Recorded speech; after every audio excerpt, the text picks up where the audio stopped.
Hello, everybody.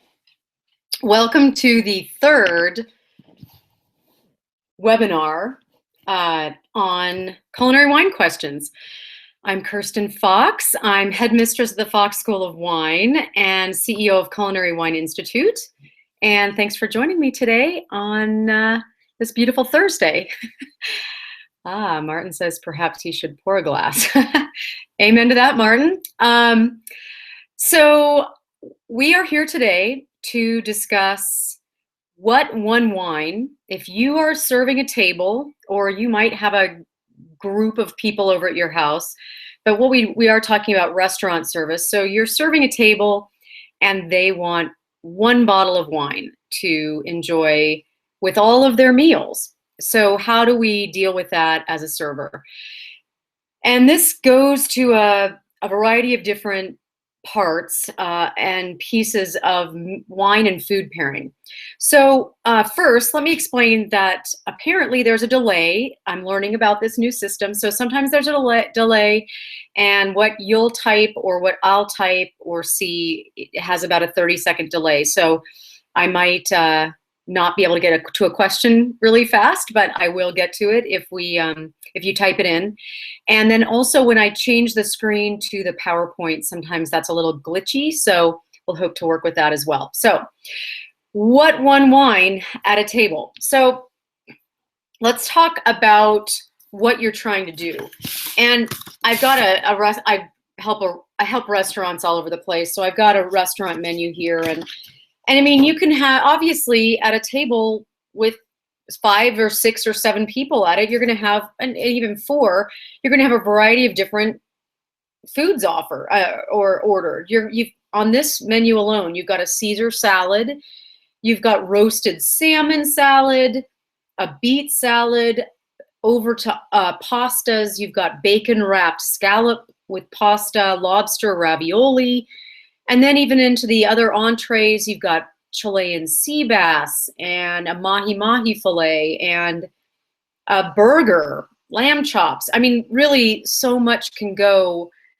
You can go obviously to all sorts of extents with or without gluten and all these different things and allergies going on. So the wine that I would suggest always has to go with a variety of different foods.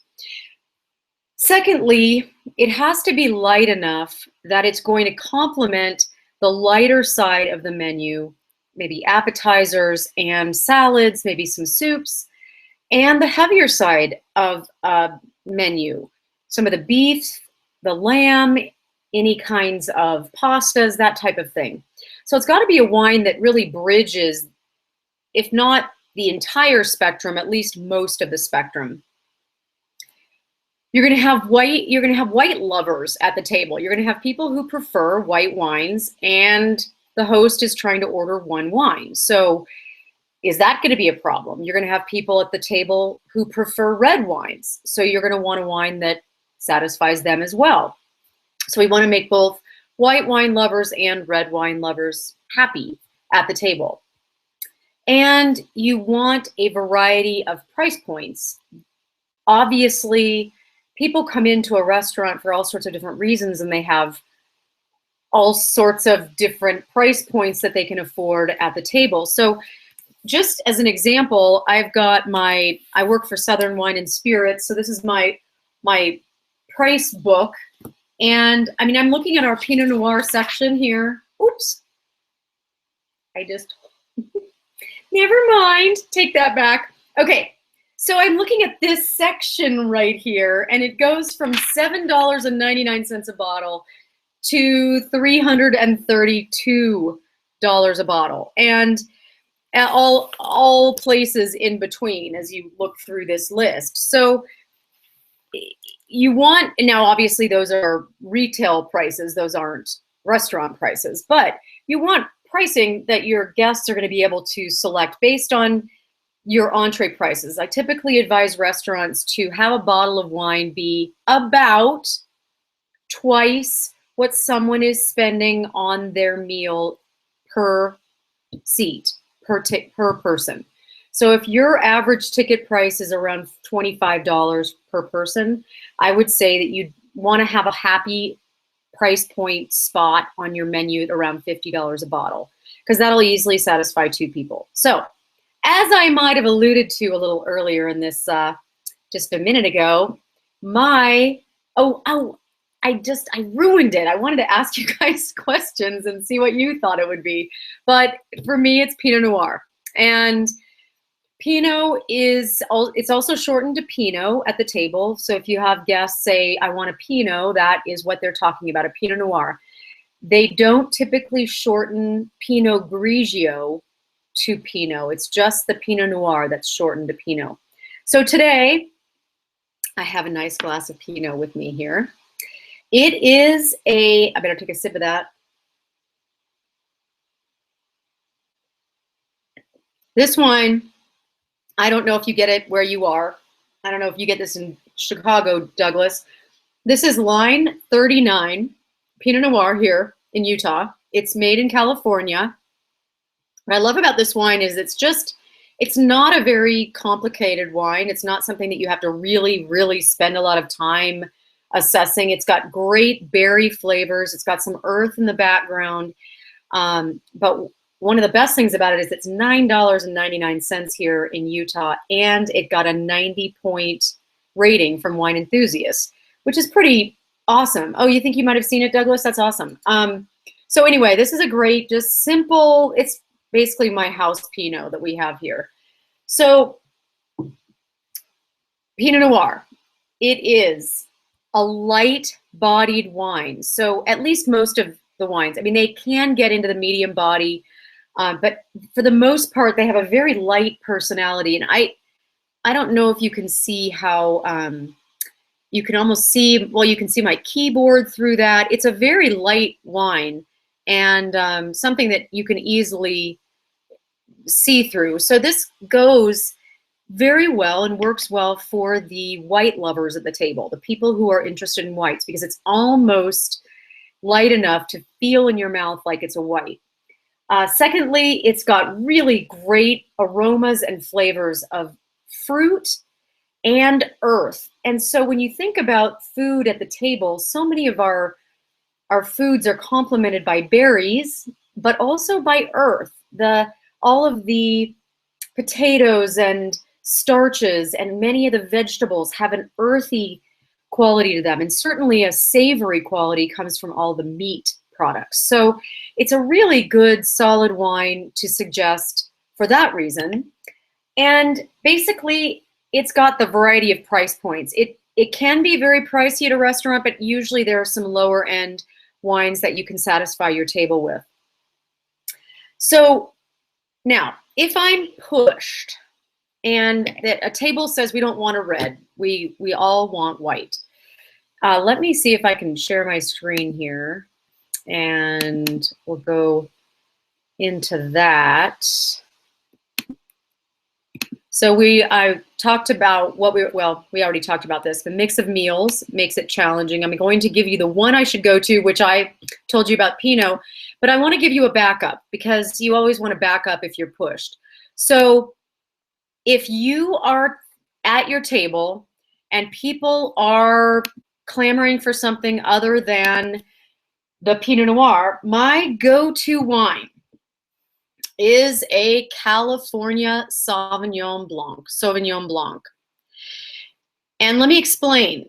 There are some amazing New Zealand Sauvignon Blancs. There's some amazing Sauvignon Blancs from France and all different places. The reason I go with a California Sauvignon Blanc is they tend to be a warmer interpretation of the grape. So where Sauvignon Blanc from New Zealand can have a grassy herbal or white grapefruit kind of personality or flavoring and aromas, the California Sauvignon Blanc is more warm. It's got more tropical fruits in it, maybe more like a pink grapefruit versus a white grapefruit. And it's also medium bodied, so it can go with a variety of types of foods that are being served. And it also has a variety of price points. So you're going to be able to work with the host at the table to find a suitable price point based on what they're looking for. So Pinot Noir is my go-to wine. Second to that, if I'm pushed, I would go with a California Sauv Blanc. Let's see. I have a couple, let's see if this works, but I've got a couple different offers for you today. And I really don't know if they all stay on the screen or not, but I'm going to do it. So I have half off my book, which you have gotten before if you've seen one of these webinars. And if you've ordered it, I hope that you have enjoyed reading it and have gotten something out of it, because it really is meant for professionals in the industry. Let's see, am I gonna, oh, I guess I have to remove this. I'm not sure how to do that. Okay, so sorry, I have to remove that. You know what, if you want it, click on the send it to me button down here at the bottom, and then it'll open a new window, and you'll have that, it'll be open once the webinar closes, because we're gonna wrap this up here really quickly. The next offer I have is new. I'm excited about it. So if you're at a restaurant and you want to actually go straight into doing service training and wine sales training at your restaurant right now, I have a special offer, which is sending 5 of your servers through my online course. It's award-winning. It's 4 parts, 4 online video parts plus testing.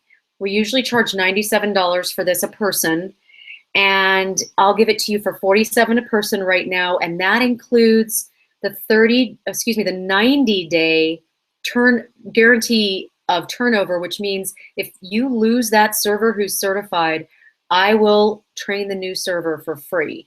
So your investment is protected for at least that 3 months. So you can really reap the benefit from that person selling a lot more wine once you've paid for the training. So go ahead and click that I can use this button if you're interested in that. And we're going to go ahead and see if anybody has any questions. So click that I can use this if you want. I'm going to go up to chat and see if anybody has any questions today. I haven't had any questions emailed into me, so we'll see if anybody has any pressing.